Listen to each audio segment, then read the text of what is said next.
Hello, everyone. Namaste. For some reason, this is interesting. Is that better without the light? I guess so. With the light, without the light. I don't think the light is making much difference, so I'll keep it without. All right, let's invoke for divine blessings. If you'd like, if you can close your eyes, connect your tongue to your palate, smile, think happy thoughts, focus on your heart chakra and say, ho, ho, ho. There's no he, no? Ho, ho, ho, he, hu. All the different chakras get cleansed. And let's invoke to the Supreme Being, the Divine Father, Mother. Thank you for these wonderful, priceless blessings. Thank you for blessing all of us with divine light, divine love, divine power. Thank you for your guidance. Thank you for the love and mercy. Thank you for the divine healing.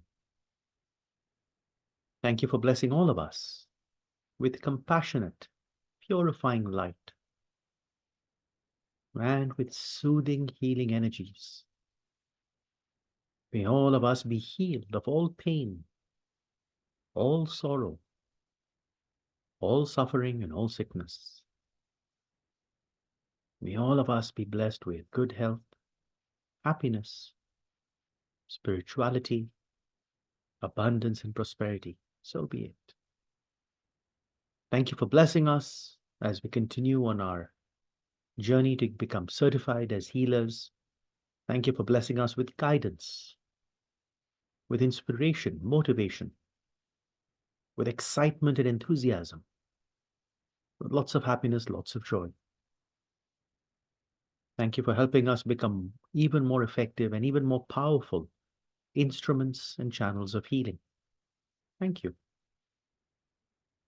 To Grandmaster Chokopsui, to Mahaguruji Meiding, all the great ones, all the holy gurus, holy masters, saints, archangels, holy angels, spiritual helpers, to our higher soul, to our divine self, thank you for your blessings, for your presence, for your guidance, for all the healing, for your help and protection. Thank you. In full faith, with gratitude, with respect, with love, thank you. Thank you, thank you, thank you. Atma Namaste. Welcome to the second half of our session today. We are going through chapter 5, self-healing. Radhika Shenoy. Yes, Radhika Shenoy, go ahead. Atma Namaste, sir. Atma Namaste.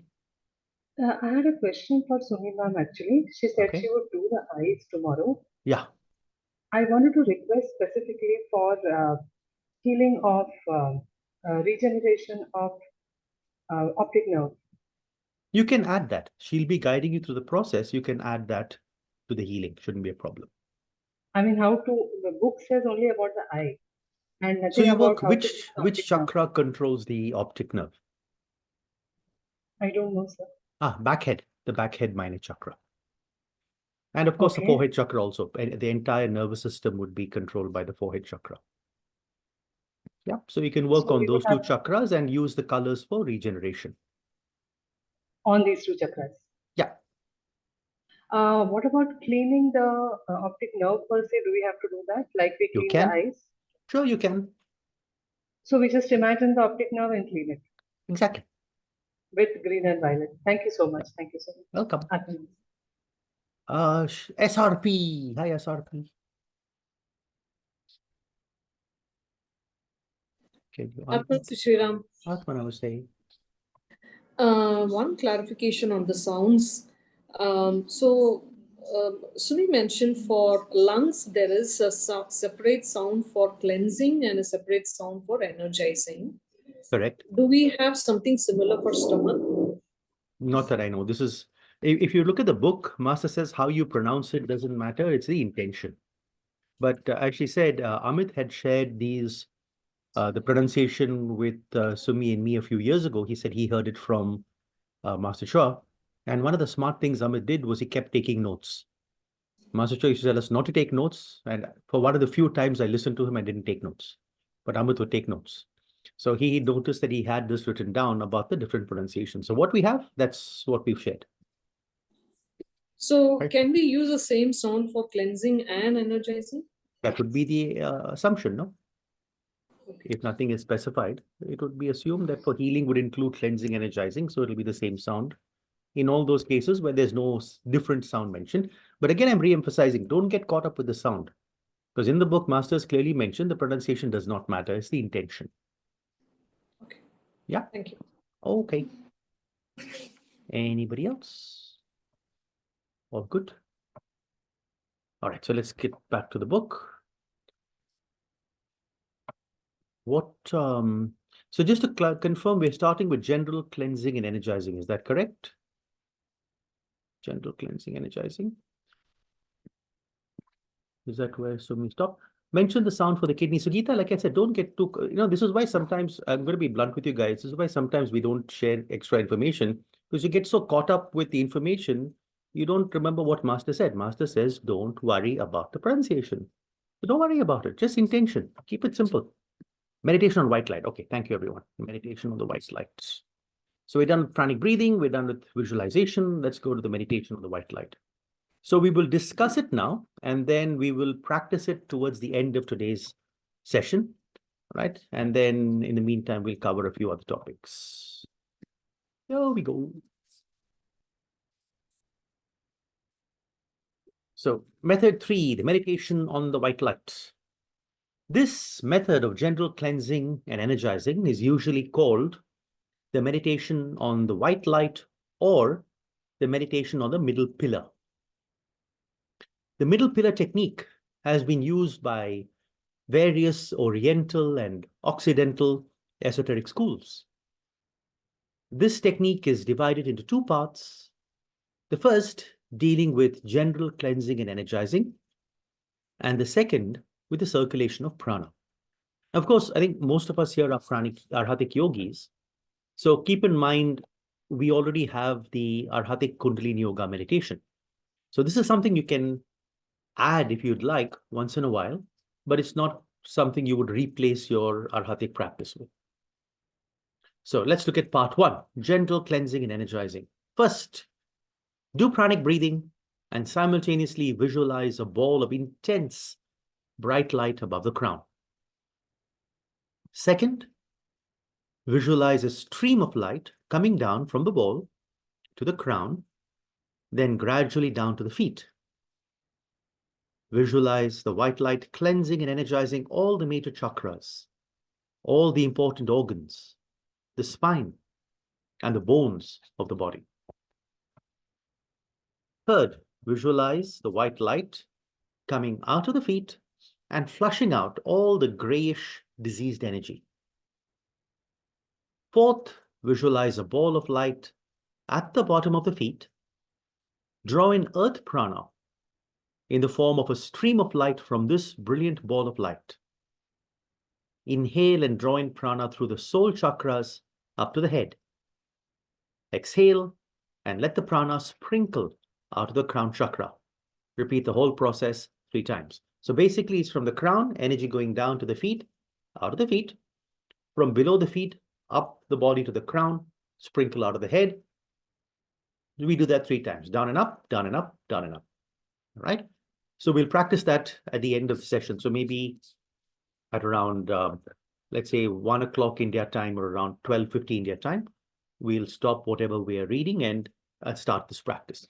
And the second part, circulating prana. First step, visualize prana circulating from the bottom of the feet. Now, don't ask me why we're starting from the bottom of the feet, up to the back of the body, up to the head, down the face, front of the body, to the feet. And do this from back to front 3 times. Then step 2, reverse the circulation and circulate the prana from front to back again 3 times. Third, circulate the prana from left to right 3 times and from right to left 3 times. And usually we start at the foot because that's where the first one started. The purpose of circulating prana is to evenly distribute it throughout the body and to prevent pranic congestion in certain parts of the body. This meditation can be used daily to improve and maintain one's health. It is also done by some esoteric students before engaging in activities that require a lot of prana. You may perform this meditation before healing a large number of people. Though it has many variations, this meditation presented here is simple and easy to perform. Once you become proficient in this meditation, some of you will literally feel your body tingle and feel a strong current moving within and outside your body. You may also use the excess prana generated to produce biosynthetic ki or navel ki by concentrating on the navel chakra for about several minutes. Store this biosynthetic ki in 3 secondary navel chakras located about 1.5 to 2 inches below the navel. This is done by simply concentrating on this area for about 3 minutes. Pranic breathing should be done simultaneously with the preceding instructions. So again, those who have learned our Hatha Yoga, you know how to do this. For the rest, it's being taught here. Then it says each secondary navel chakra has a big flexible meridian that is used for storing navel ki. In short, the 3 secondary navel chakras are warehouses for the biosynthetic ki. The 3 secondary navel chakras are called ki hai, which means ocean of ki or ocean of prana, since these 3 minor chakras are filled with biosynthetic ki.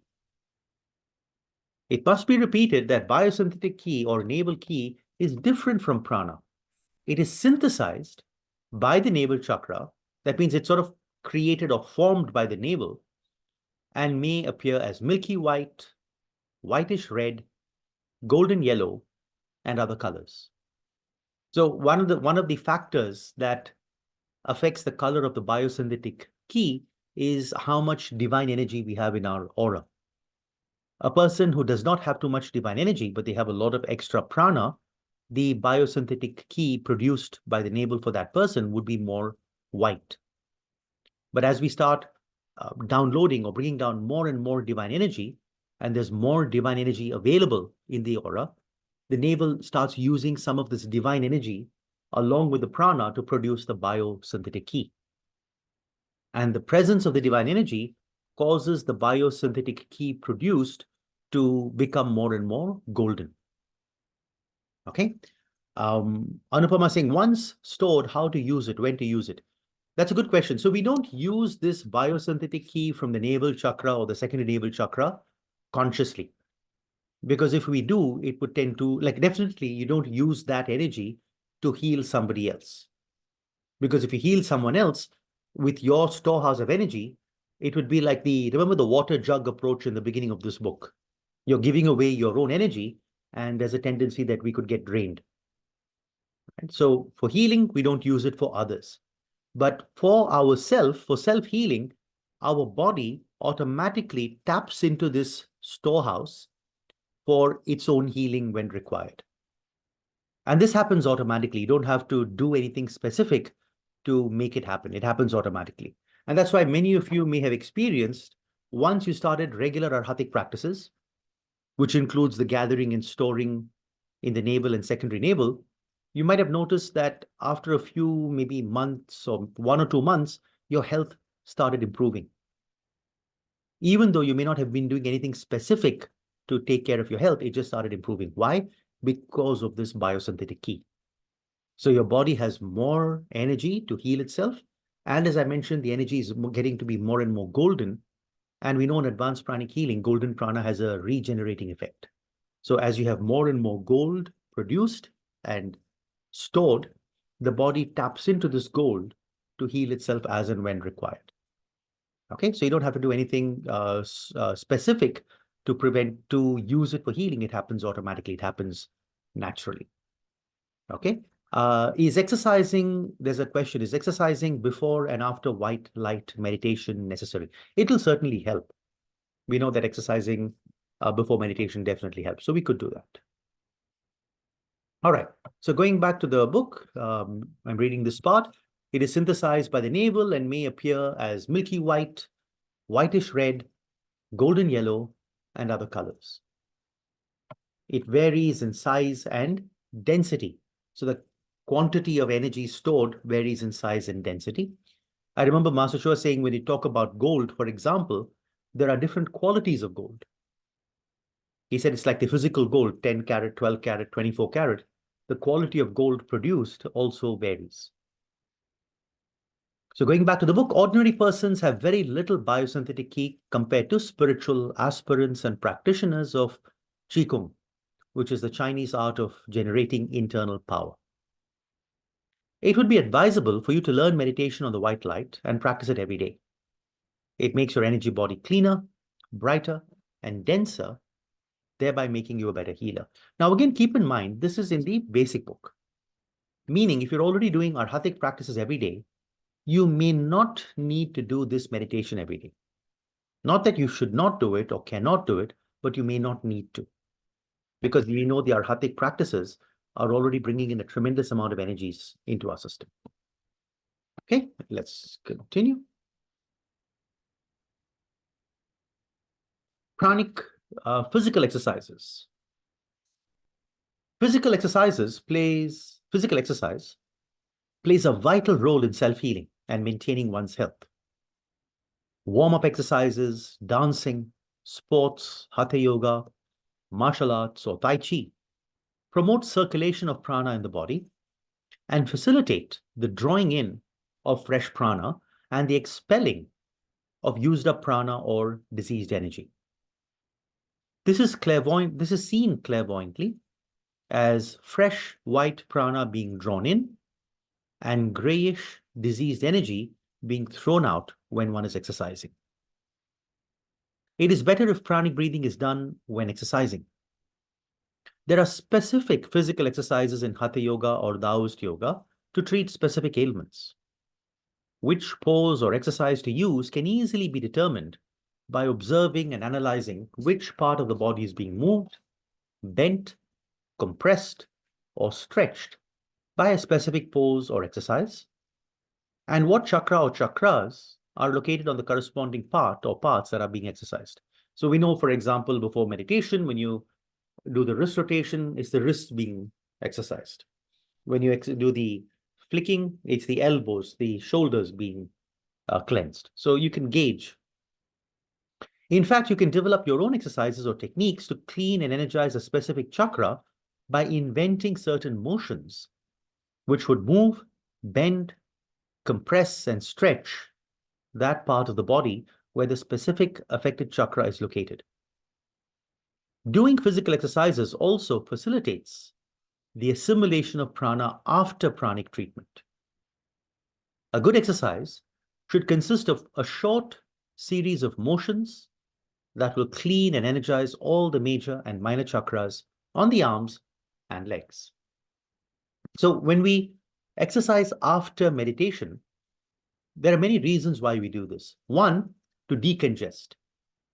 So what is decongestion? It means, of course, that the excess energy gets released. But in a couple of his talks, in one of the videos, Master Chua says, when we meditate, for example, let me stop the share so you can see more clearly. When we meditate, when the divine energy comes in, for example, with twin hearts, we know that it has a spiritual flushing effect. So the divine energy comes in and it flushes out a lot of the dirty energy. But in that video, he says the flushing effect is not complete, meaning all the dirty energy in the body does not get flushed out in one shot, which is obvious. If it did, we would be perfectly healed. So some of the energy is completely flushed out, the dirty energy, but some of the dirty energy is only partially flushed out. So maybe you can think of it this way. It's flushed out of the inner aura, but it's still in the outer aura. And Master Chua said, if you leave it in the outer aura, there's a tendency that it gets reabsorbed into the body. So he says, when you exercise post-meditation, it helps to flush out some of that partially flushed out dirty energy. And when that has been flushed out, it makes more space for the body to absorb and assimilate more of the divine energy. So the effect of the meditation is actually enhanced by exercising post-meditation. It's not just to decongest, it actually makes the cleansing effect of the meditation and the sort of the absorption of divine energy of the meditation more effective. And then, of course, if there is still excess divine energy, that also gets flushed out. So post-meditation exercises cleanses, allows your body to assimilate even more divine energy, and decongests. Okay, so it's really, really beneficial, really effective. Now, two things that Master Choa mentioned that we can do to enhance the cleansing effect of the meditation.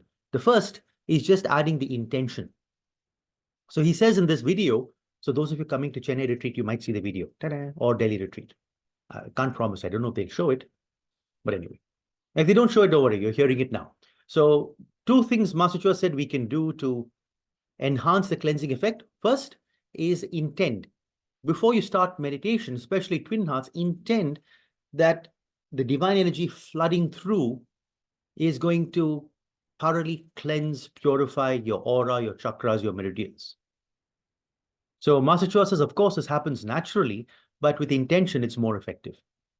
Okay, that's one. Another way is to meditate with your feet in salt water. So then what happens, instead of the dirty energy being flushed out partially or fully, the energy gets flushed down into the salt water. And we know once it goes into the water absorbs it, the salt disintegrates it, so it can't come back in. So the cleansing effect is enhanced a lot by meditating with feet in salt water. So intention is one way of enhancing the cleansing effect, or using a bowl of salt water is another way of enhancing the cleansing effect.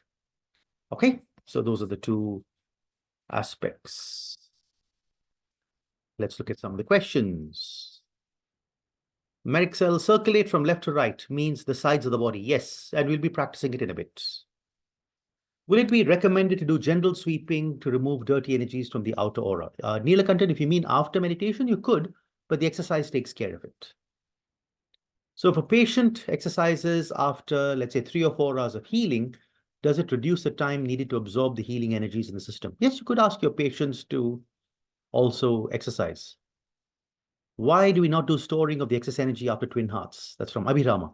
In my understanding, there's not that much energy generated by twin hearts that you need to gather and store, which is why we don't do it after the twin hearts. Okay, now Neha has a question. Yes, Neha, go ahead. Atma Namaste, sir. Atma Namaste. This is regarding the exercise, but what I want to ask is not the pranic exercise. What about the workout, like strength workout or cardio workout? Is there any particular rule that we are supposed to do before meditation or after meditation or something like that? Good question. So should we do our workout before or after meditation? There's no rule, but before is preferable because usually after the workout, we're going to shower. So the problem is not the workout, the problem is the shower. Because if we finish a meditation, go straight to the gym, exercise, and then shower, then some of the divine energy from the meditation that has not had enough time to be absorbed may get washed away. So that's why it's probably preferable to exercise before the meditation rather than after.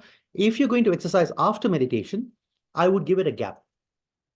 Maybe wait for a few hours and then exercise and then have a shower. Yeah. Oh, so basically it is just because of the shower part. It's not that energy will get blocked or anything. It's nothing like that. No, it's the shower that's the issue, not the exercise itself. Okay, and one more question, sir. Nowadays it doesn't happen much, but initially when I used to do the twin heart meditation or any meditation, I used to sit in a one place and then do the meditation. As soon as I used to come and interact with kids, I used to get angry.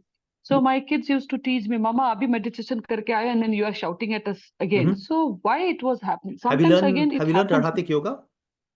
Yes, yes. Okay, so check your Arhatic prep notes. Kundalini emotional syndrome. One of the factors there is heightened sensitivity.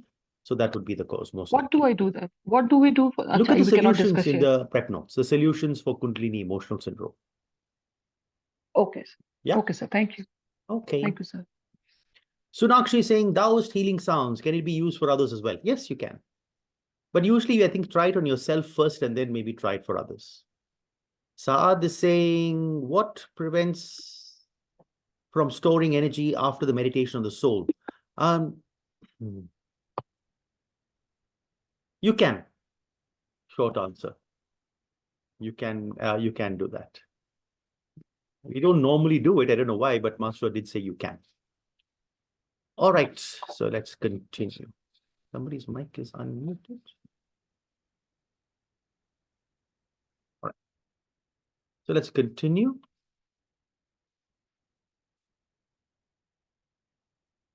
So we're done with physical exercises. Then let's go to these two, physical and mental recharging. So physical recharging, when you feel physically tired, there are two chakras you must cleanse and energize: the solar plexus chakra and the navel chakra.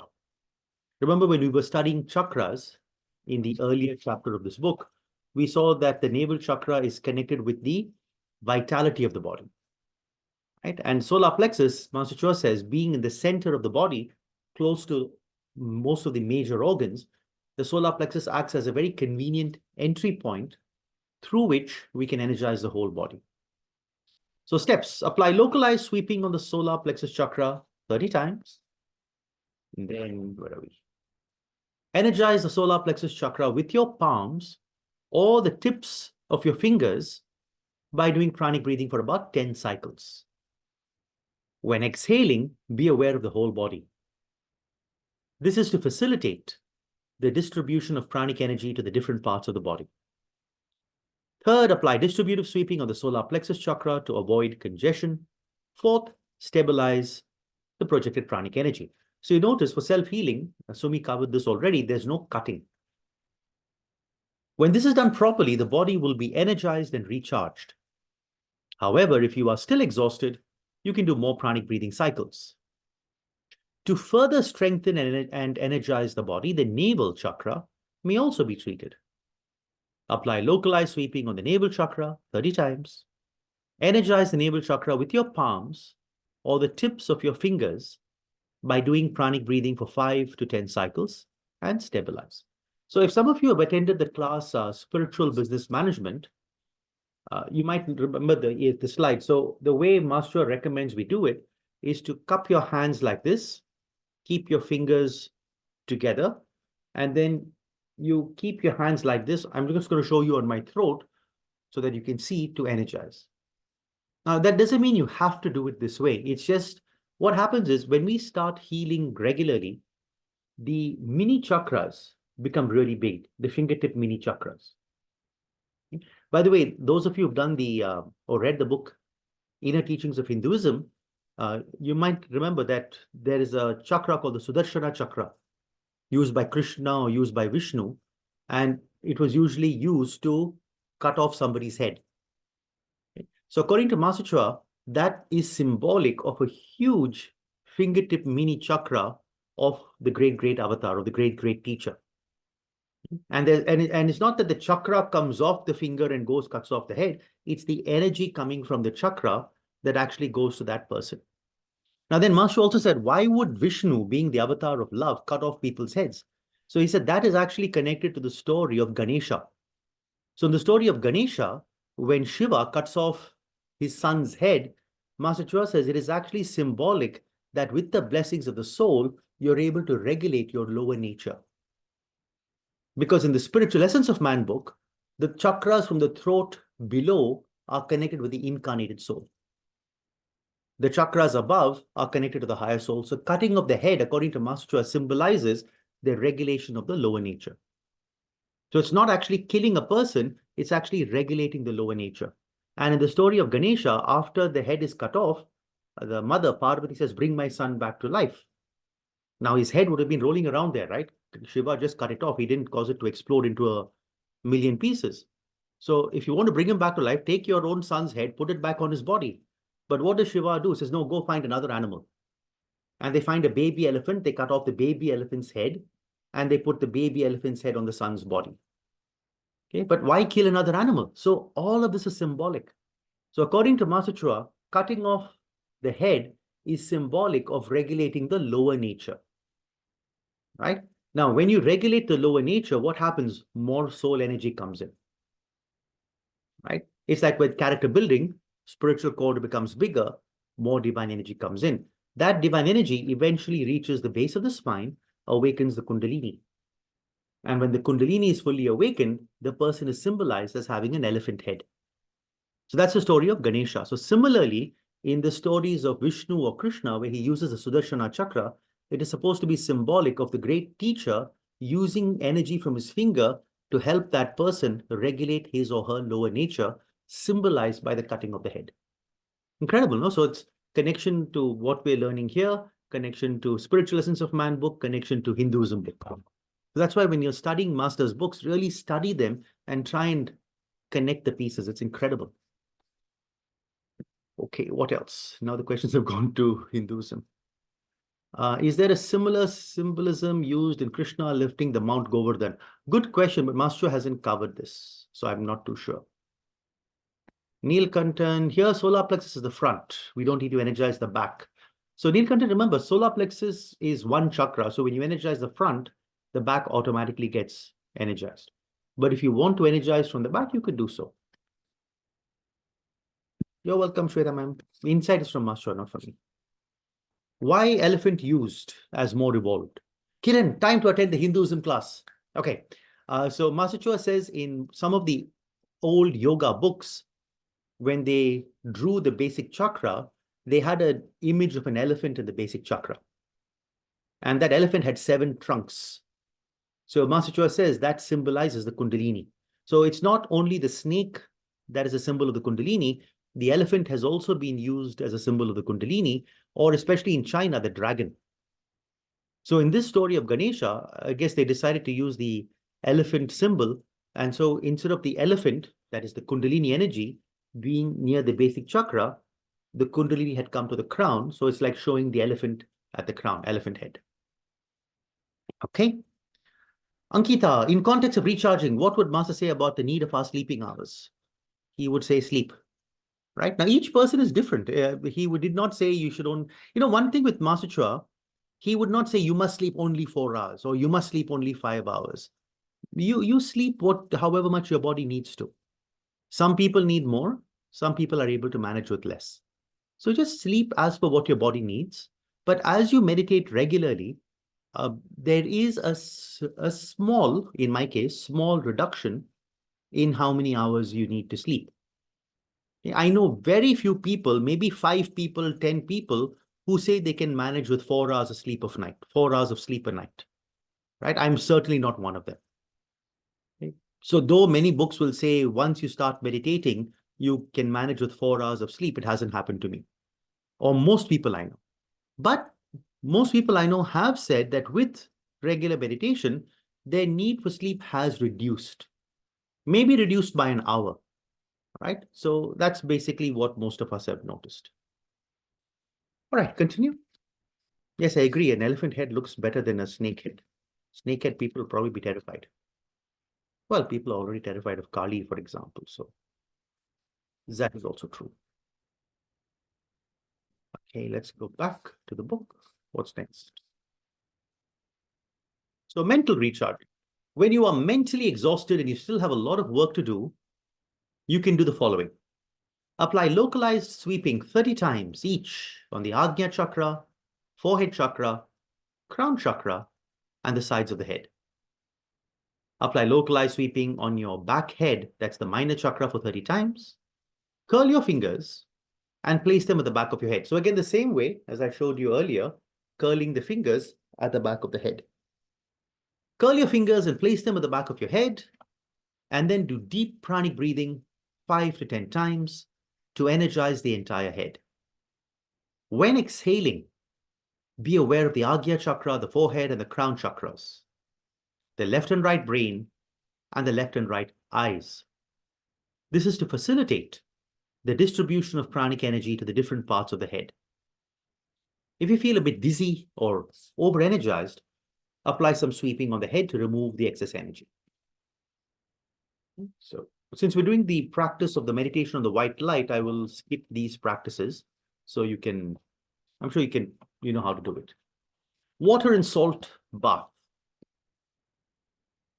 Seawater or water with salt is very effective in removing diseased energy from the energy body, especially for patients suffering from cancer, leukemia, venereal disease, arthritis, paralysis, and leprosy. Cancer patients have very dirty energy bodies. The affected parts are congested with diseased energy. Patients with venereal diseases also have dirty energy bodies and very dirty and sticky sex chakras. Patients with leprosy have very dirty energy bodies and extremely dirty basic chakras. These patients will benefit greatly from bathing with seawater or water with salt every day.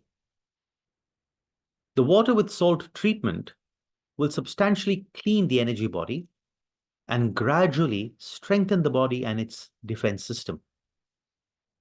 Although this treatment is simple, it is quite effective and therefore should be taken seriously.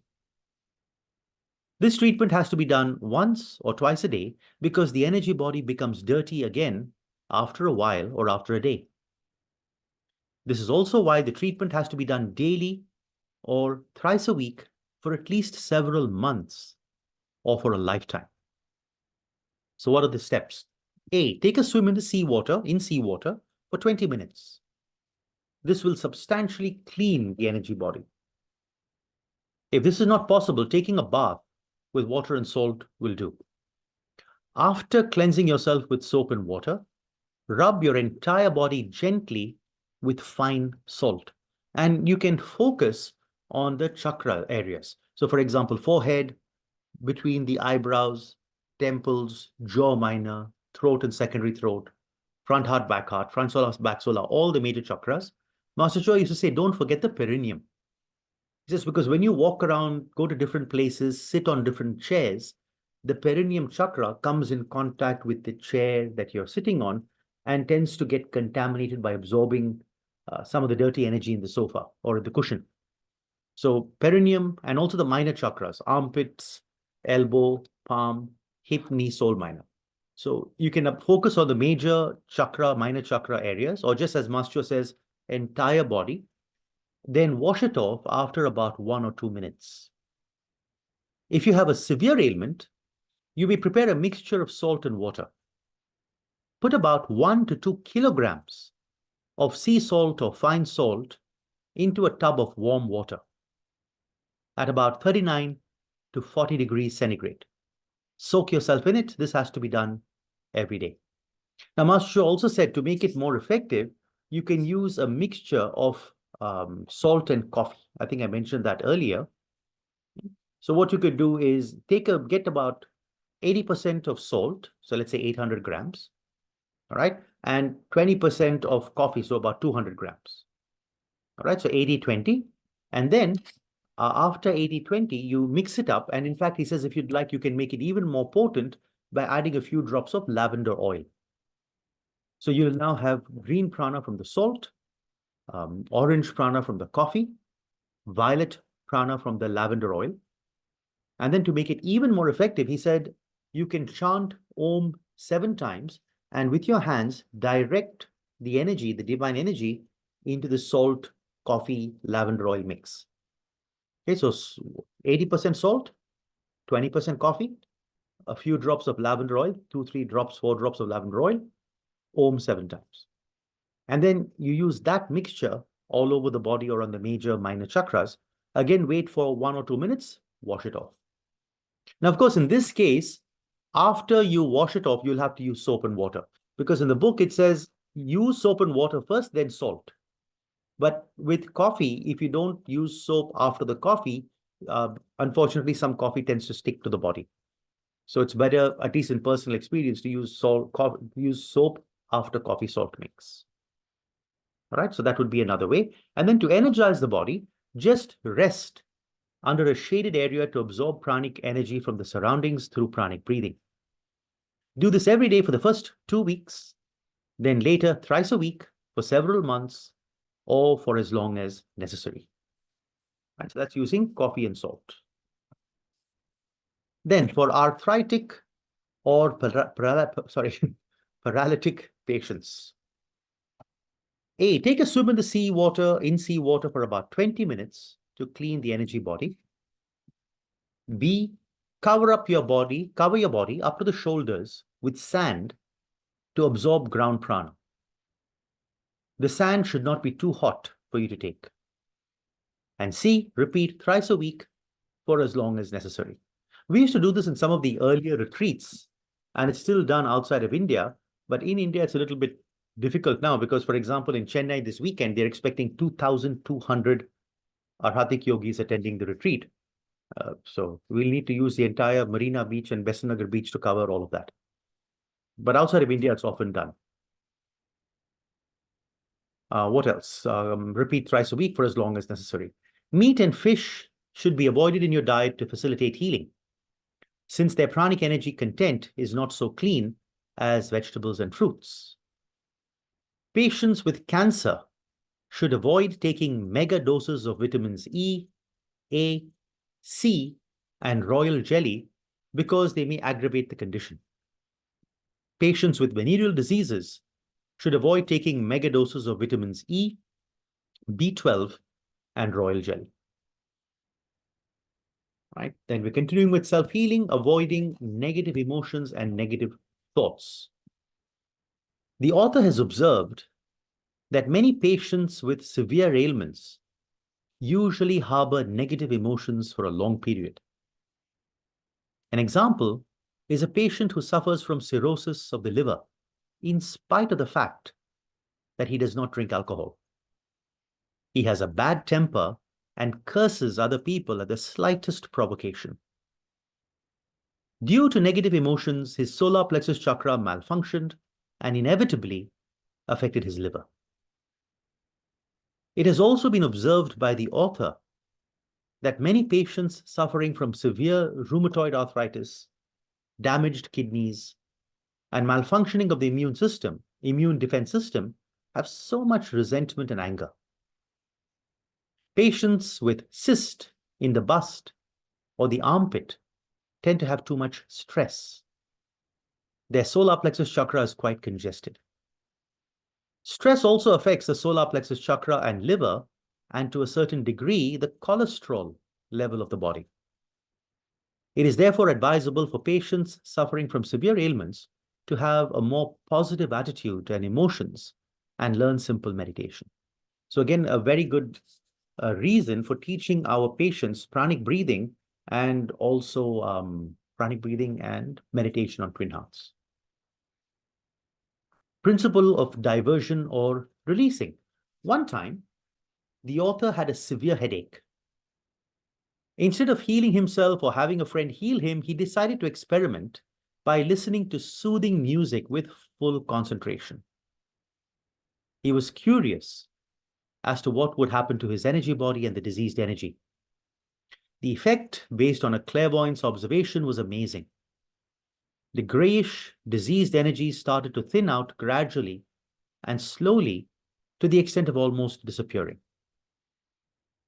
After 5 to 10 minutes, the author got up and felt a slight reduction in pain. He noted that when attention was withdrawn from the music and directed to the head area, his head suddenly became more grayish. The final condition, however, was much lighter than when the experiment started. There are several possible explanations to what happened. First, relaxing the mind and the body facilitates self-healing.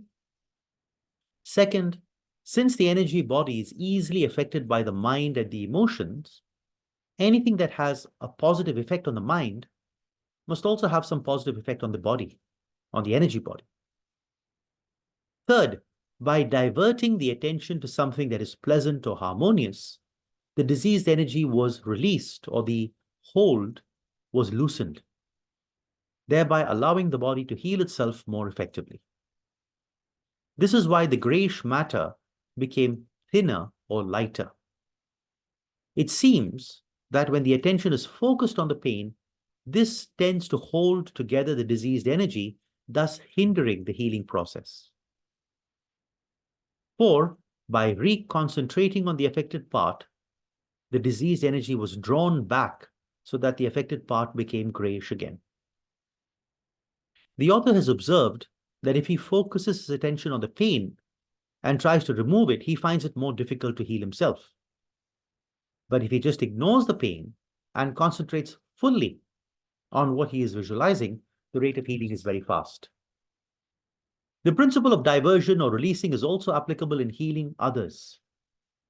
When some patients become so engrossed with the strange movements of the healer, their concentration on the pain they're experiencing is temporarily distracted, thereby facilitating the healing process. At times, when the attention of the patient is focused on the pain or the discomfort is so intense, then it would be helpful, very helpful, to ask the patient to concentrate on soothing music or on a very nice picture. Then there's a quote from Alice Bailey from the book Esoteric Healing. People have little idea of how much they increase the potency of the disease by the constantly directed thought which they extend upon it. How? By thinking too much about the ailment and the attention they pay to that area where the trouble is located. Right, let's see if there are some questions. I think there are.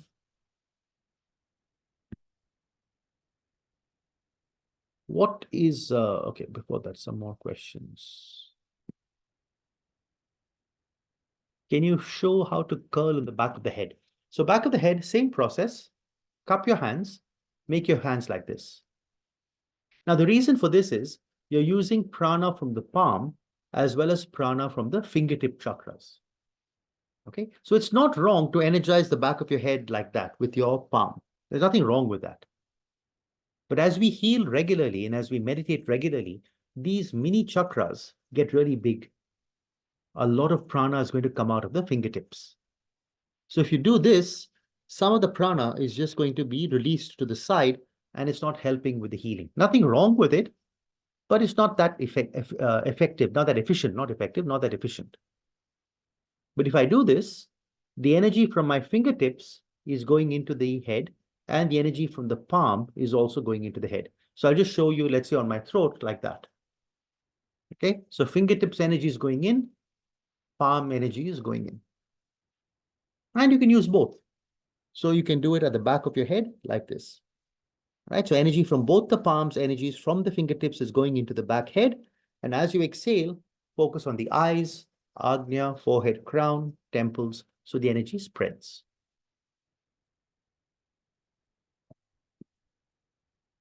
Then in the case of blood cancer, which is the affected part? Yes, Anamika's answered, basic. If we sit in a common place, our intention to clean and disintegrate is alone enough. Deepalakshmi, I'm not sure I understand your question, so if I can ask you to repeat it. Coffee gives orange energy, mist on salt. So salt is green. Thank you, Komal, for answering. Lavender oil is violet. Okay, coffee is orange. What is royal jelly? So let's look online. Master used to recommend sometimes we have ginseng with royal jelly. So let's ask Uncle Google. Ready? So what is royal jelly? Royal jelly is a milky secretion made by worker honeybees. Right? So it's something like honey you get from a honeycomb. It's a milky secretion. It is rich in carbohydrates, protein, amino acids, fatty acids, vitamins, and minerals. It's supposed to be good to make the physical body strong, according to Master Chua. So that is royal jelly. Can we also use turmeric powder, which is orange prana, instead of coffee? Now, personally, I'm not sure what color prana turmeric has, but yes, you definitely should be able to use that. You can ask Master Faith when you meet her what color prana turmeric has. What else? Inside out, some music can give you a headache. Like we teach pranic breathing to our cases, can we teach them pore breathing? I would not recommend Abhirama pore breathing. Stick to pranic breathing and twin hearts meditation. Neha saying, I lock my fingers of both hands. So I think you mean like this. That's also okay if you want to do that. Okay, Deepa Lakshmi, my question is, if we travel in common transport, how to clean the place where we sit? Okay, so if you're taking public transport, no, one would be to actually clean. Right? Now, of course, you may not want to move your hand so you can visualize the process. Or what some people do is they actually take a silk mat with them and they sit on the silk mat. But then Some people I know also kept forgetting their silk mat, so they kept losing them. When energizing other solar plexus, what do you mean by other solar plexus? Other people's, thank you, Pompa. Do we need to do 10 breathing cycles and concentrate on their body? So this goes back to the earlier chapter in the book. When energizing other people, elementary pranic healing, you energize until you feel a push or until the flow of prana stops. Intermediate pranic healing, Master Chua says, and I explained this, you cannot wait for that. You have to more or less use your intuition. But if you're not getting any such insights, then 10 cycles of pranic breathing becomes a general guideline. Okay, let's get to the book. Integrated approach to self-healing. Number one, do physical exercises for about 5 to 10 minutes. Number two, apply self-healing. Number three, do physical exercises for the treated chakra and organ for a few minutes to facilitate the assimilation of prana by the body. So here you can see an example of exercise post-healing. This is done by either moving, twisting, compressing, stretching, or bending the part of the body where the specific chakra is located to further cleanse and energize it. 4, drink water, energized water, or water that has been exposed to the sun. 5, rest and recuperate under a big healthy tree, preferably a pine tree, to absorb excess prana from it and from the ground. Now, of course, southern part of India, we don't have pine trees. You can sit under a coconut tree, just make sure there are no ripe coconuts above your head. Otherwise, one of them falls, you'll say, I sat under a coconut tree, I got a headache. If possible, embrace the tree. This has very beneficial effects. It is advisable to change trees regularly because they may get sick or die in the long run because of absorption of too much diseased energy from the patient. 6, expose your body to the morning sun for about 5 to 10 minutes and simultaneously do visualization and or pranic breathing to draw in solar pranic energy. This should not be done more than once a week. If you do it every day for about a year, it may have an adverse effect on the body and may result in cancer. 7, take Chinese or Korean ginseng to increase the synthetic qi within the human body. Unlike other kinds of food, ginseng contains synthetic qi, which is concretized pranic energy. So the kind of synthesized energy that the navel chakra produces, ginseng already has it. The energy will last for about 7 to 8 hours if a person takes about 1 or 2 grams of ginseng. However, this depends upon the quality of the ginseng used and the health of the patient. Healers will find it helpful to take ginseng before healing, especially when there are many patients and particularly in cases where the patient's ailment is severe and the absorption of pranic energy is very fast. Take another dose after healing to energize and strengthen the body and to minimize depletion. 8, now, anyway, I'll come back to that. 8, engage in enjoyable and productive activities that are not strenuous, rather than brooding over your predicament or ailment. This will facilitate the release of the diseased energy. 9, all forms of negative emotions and thoughts should be avoided or minimized, since this will only aggravate your condition. 10, religiously inclined patients can pray regularly and request the Lord to make them whole and perfect again. 11, taking medication. Healing is faster by treating simultaneously both the energy and the visible physical body, rather than by treating the visible physical body or the energy body alone. As stated previously, the treatment should preferably be holistic or integrated. 12, for severe ailments, consult a reputable medical doctor and a certified pranic healer. It is advisable for very severely sick patients to be taught pranic self-healing, even if they are treated by conventional methods or by pranic healing. Eating the proper food, taking enough water, breathing properly, doing sufficient physical exercise, leading a moderate lifestyle, and having a calm disposition and a clear, decisive mind will greatly help maintain one's physical, emotional, and mental well-being. Then let's look at the next part. What are the problems encountered in self-healing? Some healers may find it difficult to heal themselves. I think some of you may have experienced that. When other people come to heal, you find good results, but for yourself, you find it difficult. This could be due to several possible factors. First, the body of the healer has become very weak and painful, making concentration and utilization of his will difficult. Here you can see a person resting under a tree, absorbing prana. Second, the healer may be good in projecting prana, but may have little practice in self-healing. So we're used to healing other people, but we haven't done much self-healing. We don't have much experience. Third, I've noticed this is a very common problem. The third one, the healer is either too lazy, too tired, or too weak, or just does not really care enough to heal himself. Or the healer simply prefers to rest and be healed by another healer. So think about it. Sometimes when somebody else comes to you for healing, let's say for a headache, what do you and I do? We would clean their chakras really thoroughly: crown, forehead, ajna, back head, temples, the entire area. But if it's self-healing, sometimes we just sweep, let's say 5 or 10 times, and then say it's not working and we stop.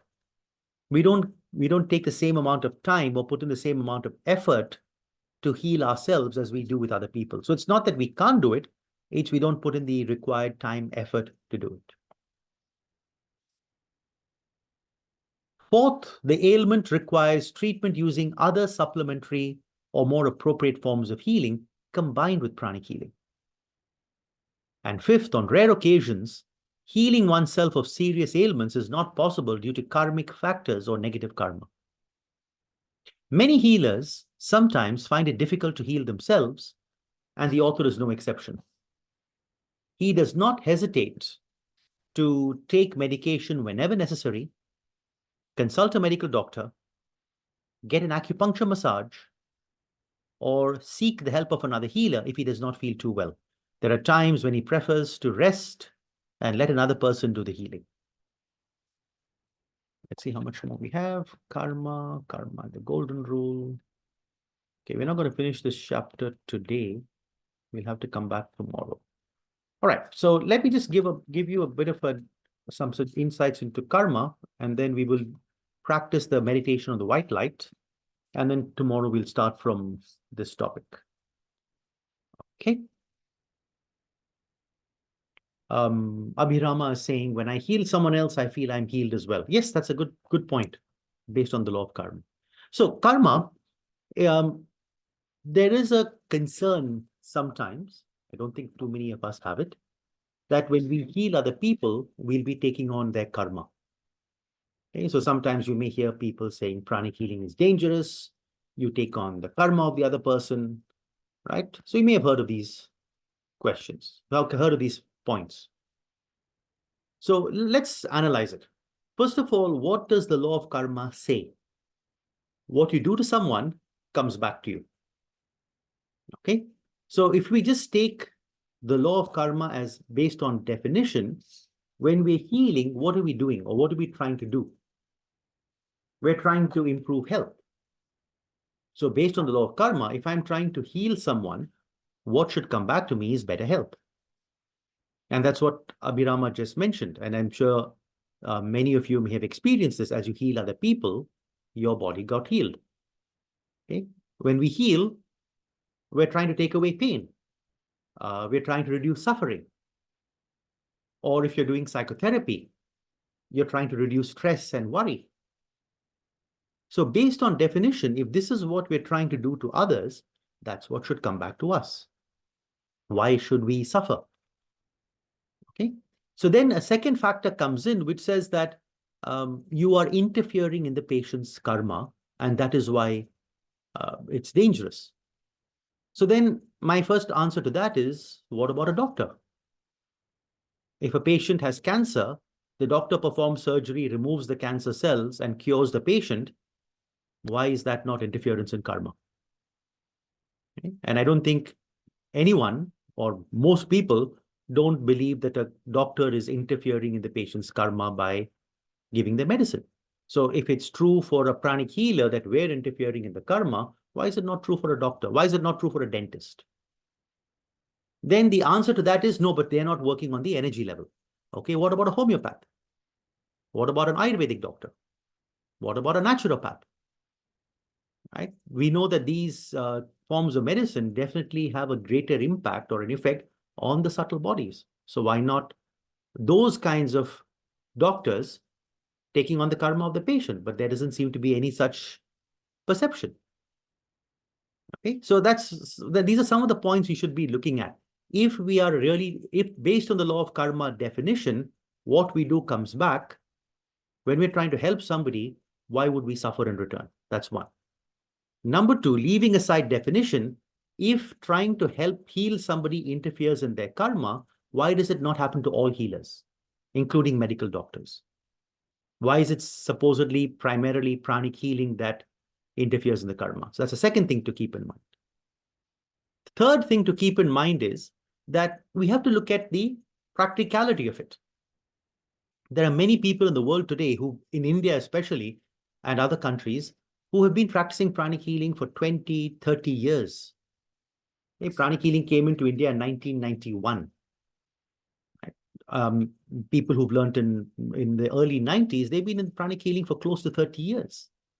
Right? So if you look at hundreds of such people, thousands of such people who've been practicing for more than a decade, you look at their life, you don't see this happening. You don't see healers getting worse and worse in terms of their health. So where is the practical evidence to show or to prove that pranic healing takes on the karma of the patient? If that was true, the more we heal, the sicker we should become. But that's not what we see. And I'm sure this is something, there are 210 of you online, those watching the recording. Ask yourself, all the healers whom you know, your instructors, the healers in the centers you go to, foundations, other cities, do you see this? Do you see people getting more and more sick as they heal? No, you see the opposite. So where's the proof for this? Where's the evidence? So even practical evidence, and we're not talking about one healer's experience over one healing. You're talking about tens of thousands, lakhs of healers, hundreds of thousands of healers in countries all over the world showing the exact opposite to what is being said. Their health improves the more they heal. So where's the evidence? Okay. Another factor, Master Chua said, you and I are not powerful enough to change another person's karma. So we're not. We can only heal the person if they are entitled to be healed. That is why in the section where we read about why some patients don't get healed, one of the answers is because it is not the patient's karma to get healed. So we cannot heal someone if it is not their karma. We are not powerful enough to take on their karma. We can only heal them if it is their karma to be healed. Then another question comes up. If it is their karma to be healed, why do we need to heal them? They'll get well. And no, that's not true, because I think I shared with all of you the story a few weeks ago, a story from the Lord Buddha, where he says you need the right conditions and the right karma for something to manifest. Did I share that in this group or in some other group? If I shared it in this group, just yes, okay, perfect. So what we're producing, what we are working on is the right conditions. So if we are providing the right conditions, now what do we mean by right conditions? Decongesting chakras, balancing them, inhibiting when needed, activate when needed. That's the right condition. So if we are providing the right conditions, if the patient's karma is also such that they are entitled to be healed, you put it together, they get healed. But if the karma is not yet present, we provide the right conditions, nothing happens. So in such a situation, the patient won't get well, that's all. We do not take on their karma because we're not entitled to, we're not powerful enough to do that. All right, so that's another factor. And then Think of it another way. According to Master Chua, the lords of karma, the great beings who are in charge of karma, are beings of love. They use karma as a means to help us learn and grow and evolve. So if they're beings of love and they see you and me healing someone, why would they? It's like saying, oh, you're healing them. You're trying to make them better. Here, I'm going to make you suffer. That doesn't make sense. If they're beings of love, they see us trying to help somebody else, they would help us more because we're helping others. Right? So based on multiple logical analyses, you can sort of see for yourself that it is not true that pranic healers take on the karma of their patients.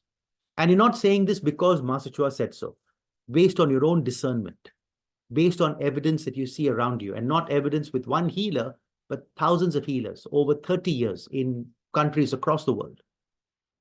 Right? So does a pranic healer take on the karma of the patient? 100% no. Right? We are not that powerful. We're not that capable. We can only heal a person if that person is already karmically entitled to be healed. All we do is produce the right conditions. Right? So if you come across people who get concerned, people who've heard someone say, oh, be careful, you're interfering with the patient's karma, or you'll take on the patient's karma, or you'll suffer the patient's karma, just say, no, sorry, that is not what I understand. Okay, and why? You need to look at these factors. So this is my understanding. You shouldn't be listening or believing it because I said so. You need to come up with your own understanding, your own analysis of why you're not taking on the patient's karma and why pranic healing in general does not interfere with the person's karma. Okay, because once you are convinced for yourself, you're not going to be scared anymore. No matter who says what, you'll say, no, sorry, that's not how I understand how it works. That's not how pranic healing works. So I'm just going to continue doing what I'm doing. All right. So I'm just emphasizing this because in recent times, there has been a certain increase in people sort of saying, especially in India, be careful, you're taking on the karma. So sorry, it doesn't happen. Okay. Let's 12:53. All right. So let me cover your questions, then we'll go to the practice. So Anamika is saying, the more we heal, we are becoming better and better. Also, I feel we're only a medium. That's a good answer. Yes. Snehal is saying, we get healed when we heal others.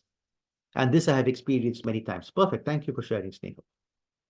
Sheetal, many times I've seen that if I have a headache, the same day I have gotten a patient coming in for healing for a headache, and I got relief from the headache. Brilliant. Thank you, Sheetal. So yeah, even within our group, you can see several such testimonies.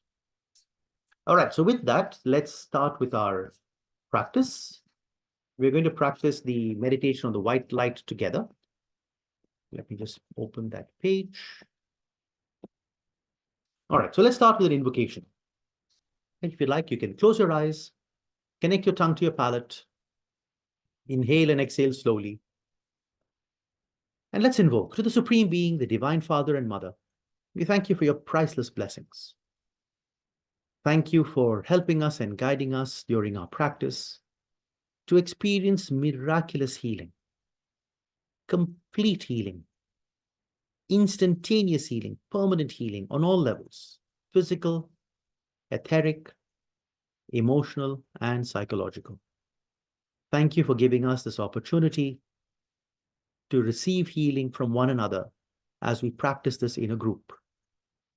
So we know that in a group, whatever we do energetically, the effect is multiplied many, many times. So let's intend, as a group, as we do this practice, may our healing energies be magnified many, many times, resulting as miraculous healing for all of us, including all those who are watching this recording later. So be it. To Grandmaster Chua Kok Sui, to Lord Mahaguruji Mei Ling, to Chohan Jigme Lingpa, all the great ones, all the holy gurus, the holy masters, saints, archangels, holy angels, spiritual helpers, to our higher soul, to our divine self, thank you. Thank you for your blessings. Thank you for blessing all of us with divine light, divine love, divine power. Thank you for your divine guidance. Thank you for the love and mercy. Thank you for the divine healing. Thank you for the divine guidance. Thank you for the love and mercy. Thank you for the divine guidance. Thank you for the love and mercy. Thank you for the divine healing. Thank you for the love and mercy. Thank you for the divine guidance. Thank you for the love and mercy. Thank you for the divine healing. Thank you for the divine healing. Thank you for blessing all of us with compassionate, purifying light, with soothing, healing energies. May all of us be healed of all pain, all sorrow, all suffering, and all sickness. May all of us be blessed with good health, happiness, spirituality, abundance, and prosperity. So be it, so be it, so be it. All right, now imagine a huge, brilliant ball of light above your crown, incredibly brilliant. In fact, if you want to harness the effectiveness of our group, you can imagine all of us, hundreds of us together in the inner world with a massive, incredibly huge, incredibly brilliant ball of light above all of us. And from that, imagine a pillar of light streaming down into your crown, a huge pillar of light bigger than the head, bigger, wider than the shoulders, flooding into your head, to your neck, going into the trunk, arms down to the legs, out of the feet. Visualize this stream of light continuing to flow into your crown, flowing through your body, flowing out of your feet. And let's focus a little bit more. The energy is going into the crown chakra, going into the left brain, the right brain, the back of the brain, the middle of the brain, the front of the brain. Going into the forehead chakra, into the nervous system, going into the Agnya chakra, into the eyes, into the pituitary gland, into the endocrine system, going into the respiratory system as well, going into the entire face, including the temples, the ears, the jaw, right and left, the back of the head, the back of the neck, the sides of the neck, going into the throat. The throat chakra is being cleansed, the tonsils are being cleansed, the thyroid gland, the parathyroid glands, all being cleansed. The food tube, the air tube are being cleansed. The lymphatic system is being cleansed and healed. Going into the secondary throat chakra, going down to the chest, into the heart chakra, front and back, completely cleansed. Into the physical heart is being cleansed. All the 4 chambers, all the valves, all being cleansed. Going into the lungs, the left lung, upper and lower lobe, right lung, upper, middle, lower lobe, into the air sacs, air tubes, bronchial tubes, all being healed and cleansed. Into the left shoulder, left and right armpit, going down to the left and right elbow, left and right wrist, going into the fingers, the thumb, all the joints of the thumb, index finger, middle finger, ring finger, little finger, all the fingers are being cleansed. All the joints of all the fingers are being cleansed. The wrist is being cleansed. The arms are being cleansed. Going again, focusing on the center of the body, the trunk, going to the front and back solar plexus chakra. The front and back solar plexus chakra, it's being cleansed completely, thoroughly. All negative emotional energies are being disintegrated and released, including pent-up emotions, unexpressed emotions, suppressed emotions, negative thought forms, any negative elementals, all being disintegrated and released. These are also being disintegrated and released from the throat chakra, the Agnya chakra, and the crown chakra. All negative psychic energies, negative thought forms, negative elementals, all being disintegrated and released. From the solar plexus going into the stomach, into the liver, the gallbladder, the pancreas, into the spleen. From the heart chakra, it's also going into the thymus gland. The energy is flowing down to the navel, the small intestine, the large intestine, all being cleansed. The appendix is being cleansed. Going down to the main chakra is being cleansed. The kidneys are being cleansed. The adrenal glands are being cleansed. The ureter is being cleansed. Going down to the sex chakra, the urinary bladder is being cleansed. The urethra is being cleansed. All the reproductive organs are being cleansed. For the women, the ovaries are being cleansed. The fallopian tubes, the uterus, all being cleansed. For the men, the prostate gland is being cleansed. Going down to the basic chakra. The basic chakra is being cleansed. The entire skeletal system, all the joints are being cleansed. The muscles, the ligaments, the tendons, all being cleansed. Going into the hips are being cleansed. The perineum chakra is being cleansed. Going down the legs to the knees are being cleansed. Going down to the ankles, the feet, the toes, all being cleansed. Visualize this brilliant waterfall, pillar of light coming into your crown, flooding through the entire body, flushing out of your feet. Imagine all the old used up energy in our body, all the dirty, diseased energies, negative psychic energies, all being disintegrated within every cell of the body, every organ of the body, every system of the body, disintegrated, being flushed out of the soles of your feet like a grayish ball and being disintegrated deep, deep, deep into the earth. The entire body, every organ, every system, every cell is being cleansed. Let all the grayish energy be flushed out. Imagine it's being disintegrated, disposed of properly. Now imagine below the feet, again, imagine all of us together in the inner world. Imagine a huge ball of brilliant light below our feet in the earth. Powerful earth prana. Imagine from this ball of light under the ground, a pillar, a stream of light is coming up into our feet, into the soles of the feet, energizing the feet, going into the ankles, going up through the legs to the knees, strengthening the lower part of our legs, strengthening our knees. Any pain, any stiffness, any discomfort in the knees is being disintegrated. The knees are being revitalized, are being regenerated, are being healed. Going up the upper part of the legs, strengthening the thighs, the hamstrings, into the hips are being healed. The perineum chakra, sex chakra, basic chakra are all being energized. The entire muscular skeletal system, all the joints are being energized. They're being healed, they're being strengthened. The urinary system, the reproductive organs are all being healed. The energy is going into the navel, the gastrointestinal system, the small intestine, large intestine, all being healed. The energy is going into the solar plexus, front and back. The solar plexus chakra, the spleen, the stomach, the liver, the gallbladder, the pancreas, all these organs are being healed, energized, strengthened. The diaphragm is being healed, energized, strengthened. Going to the upper part of the back heart chakra is being highly energized. The physical heart, gently, powerfully strengthened. The thymus gland, left lung, right lung. The blood is being filled with this brilliant energy to energize every cell of the body.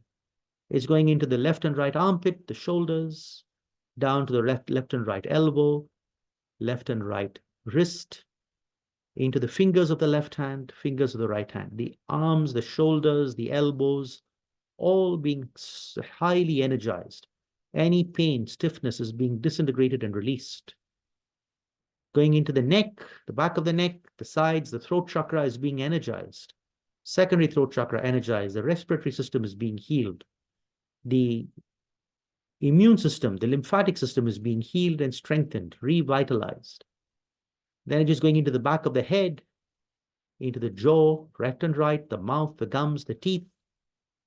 Going up into the nose, the Agnya chakra, pituitary gland, endocrine system, left and right eye, temples, into the forehead, the entire nervous system is being healed. Into the crown, right brain, the left brain, the back, the middle, and the front. Going up to your crown chakra, and imagine the energy coming out of the crown chakra, going into the feet, all the way up the body, coming out of the crown. Let every organ, every system, every cell in our body be deeply, powerfully cleansed, be energized, be revitalized, be regenerated. So be it, so be it, so be it. We have to do 2 more rounds. We'll do it a little bit faster. Be aware of the crown again. Be aware of a brilliant, brilliant, huge ball of light above our crown. Imagine a pillar of light coming down into your crown chakra, into the head, into the brain, right and left, front, middle, and back, the eyes, the nose, the face, the sides of your face, the back of the head, the throat, the sides of the neck, the back of the neck, left and right shoulder, down to the left arm and right arm, out of your fingertips, to the chest, the upper back, front and back solar plexus, to the abdomen and the lower back, down to the hips, sex chakra, basic chakra, perineum, down the legs, down to the knees, the ankles, the feet, flushing out of the soles of the feet. With the blessings of God, with the help of all the healing angels and healing ministers working with us, working through us, may all our auras, all our chakras, all the meridians be completely cleansed. May every system of the body be healed. May every organ be cleansed. May every cell be cleansed. So be it. May all the old used up energy, all the dirty diseased energy be disintegrated and be flushed out of our system. So be it. Be aware of another brilliant, huge ball of light beneath our feet, a stream of light coming up from this brilliant ball into the soles, right and left sole.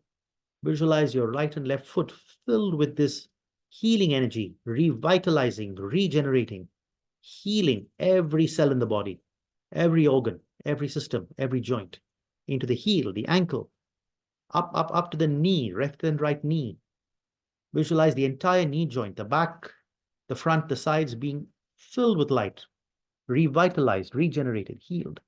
Up the legs to the hips, the sex chakras filled with light, the basic chakra, the urinary system, reproductive system, healed, revitalized, regenerated. The basic chakra, muscular system, skeletal system, healed, revitalized, regenerated. Into the bone marrow, production of blood cells, healed, revitalized, regenerated. Going up to the abdominal cavity, all the organs, small intestine, appendix, large intestine, all being healed, revitalized, regenerated. The stomach, the spleen, the liver, the gallbladder, the pancreas, the diaphragm, all being healed, revitalized, regenerated. The kidneys, adrenal glands, fallopian tubes, uterus, ovaries, prostate, all being healed, revitalized, regenerated. The reproductive system, urinary system, muscular and skeletal system, gastrointestinal system, they're all being healed, revitalized, regenerated. So be it. Going into the front and back solar plexus chakra, front and back spleen, strengthening the whole body. Going into the chest cavity, the physical heart, thymus gland, into the lungs, left and right, air sacs, air tubes, bronchial tubes, the entire respiratory system is being healed, revitalized, regenerated. The heart and circulatory system is being healed, revitalized, regenerated. The blood is being healed, revitalized, regenerated. So be it. Going into the neck, the sides of the neck, the throat. The lymphatic system is being healed, revitalized, regenerated. Going into the shoulders, left and right, to the left and right elbow, left and right wrist, into the fingers, all being healed, revitalized, regenerated. Going into the back of the head, to the jaw, the mouth, the gums, the teeth, into the nose, the eyes, sinus cavities, the Agnya chakra, pituitary gland, endocrine system. Going into the forehead chakra, the brain, the nervous system. Going into the crown, right brain, left brain, back, middle, and front. Be aware of the crown chakra above the head, release. A little bit of the energy is flooding from the feet all the way up through the body, out of the crown. And round 3, visualize a huge, huge, huge, brilliant ball of light above all of us.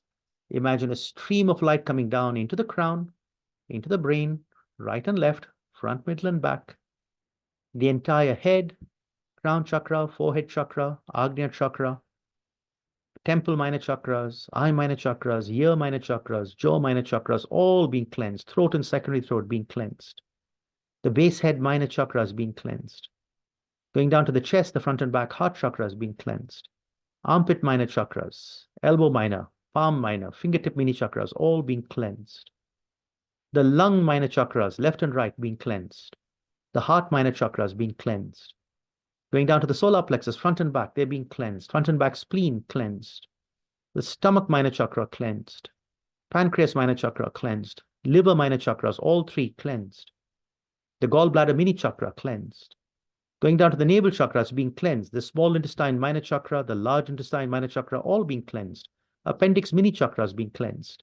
The Mengmen is being cleansed. The kidney minor chakras are being cleansed. Down to the sex chakra is being cleansed. The basic chakra is being cleansed. The perineum is being cleansed. The right and left hip minor chakras, right and left knee minor chakras, all cleansed. Right and left soul minor chakras completely cleansed. Visualize this pillar of light flooding through the body. The entire body is bright and strong and healthy. Every cell is bright, strong, and healthy. Every organ is bright, strong, and healthy. Every system is bright, strong, and healthy. So be it. The energy is flushing out of the feet, removing any remaining dirty energies. Disintegrate, dispose of properly. And then the last round for this first part, visualize a huge, brilliant ball of light under our feet, under the ground, a stream coming into the legs. The feet are becoming even brighter. Every toe is being strengthened. The feet, the heel, the ankles, all the way up the shin, the calf muscles to the knees, they're being strengthened. Up the thighs, the hamstrings to the hips, they're being strengthened. The perineum, the sex and basic chakra are being strengthened. Up to the navel chakra is being strengthened. Up to the solar plexus, front and back strengthened. The back heart chakra energized and strengthened. The throat chakra energized, secondary throat. Into the armpits, elbows, palms, fingers, all being strengthened.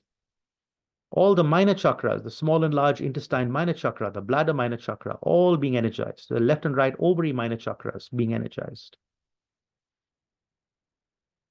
The stomach minor chakra, pancreas minor chakra, appendix mini chakra, all energized. The lung minor chakras, right and left, all energized and strengthened. Secondary throat, the base head minor chakra, going up to the Agnya chakra is being energized and strengthened. Forehead chakra, crown chakra, all being energized and strengthened. Visualize the light entering the soles of your feet, flowing up through the entire body, making the body strong, bright, and healthy, flushing out of the crown. Stronger, stronger, stronger. The entire body, every cell is being cleansed and energized. So be it. Right now, we need to do the circulation. Be aware of the soles of your feet. Visualize the prana coming from the soles of your feet, going up the back of your leg, back of the knee, the thighs, the buttocks, up the lower back, at the level of the back solar plexus, upper back, back of the neck, back of the head, crown, down the front, forehead, Agnya level, down the face to the throat, down the chest, down to the abdominal area, down to the pubic area, down the front of the legs, to the front of the knees, to the shins, the feet, back to the soles. That's one. Up the back again, you can feel the energy moving up. Up the back, feel the energy moving up the lower part of the legs, upper part of the legs, up to the lower back, middle, upper back, flowing to the back of your head, back of the head, back of the neck, crown, down the front. Feel the energy flowing down. Forehead, Agnya, face, throat, chest, abdomen, pubic area, down the front of the legs, down to the feet, soles of your feet. Last round, up the back. I won't mention any body parts, just try and feel the energy flowing up. If you can't feel it, don't worry, just intend. To the crown, down the front. To the soles of the feet. And then let's reverse this. Continue to focus on the soles of the feet. This time the energy is coming up the front.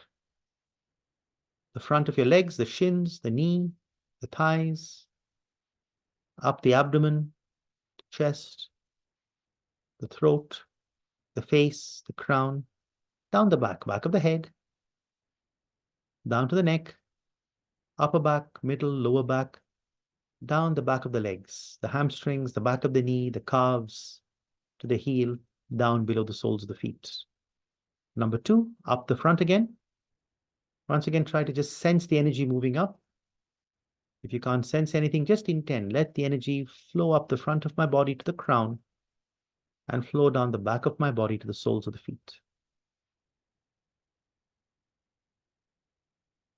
And then round 3, up the front, to the crown, down the back, the soles of the feet. And then left to right, be aware of the left side of your left foot, the sole of your left foot, the side of your left leg, the left side of your left leg going up to the left hip, left side of your trunk, the left arm, the left shoulder, left side of your neck, left side of your face, the crown, down the right, right side of your face, right side of your neck, right shoulder, right arm, right side of your trunk, right hip, down the right side of your leg, side of your knee, down to your right foot, under your right foot. And let's do this twice more. Left foot up the left side. Again, sense the energy flowing up, or if you can't sense anything, intend the crown down the right side.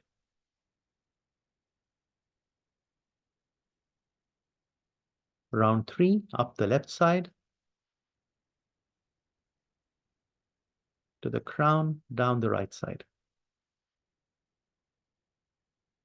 And then the last part, from the right foot, up, up, up, the right side of the leg, right side of the right knee, up to the right hip, right side of your body, right shoulder, right arm, right side of your neck, right side of your face, the crown, down the left, left side of your face, left side of your neck,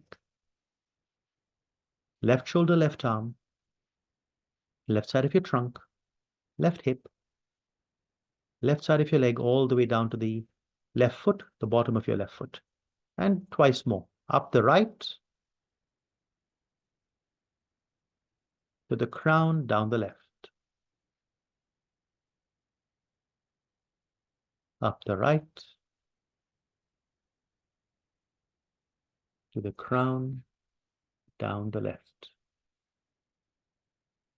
And just intend, let all the excess energy in my body be distributed to the different parts of the body, the different organs, to the different cells.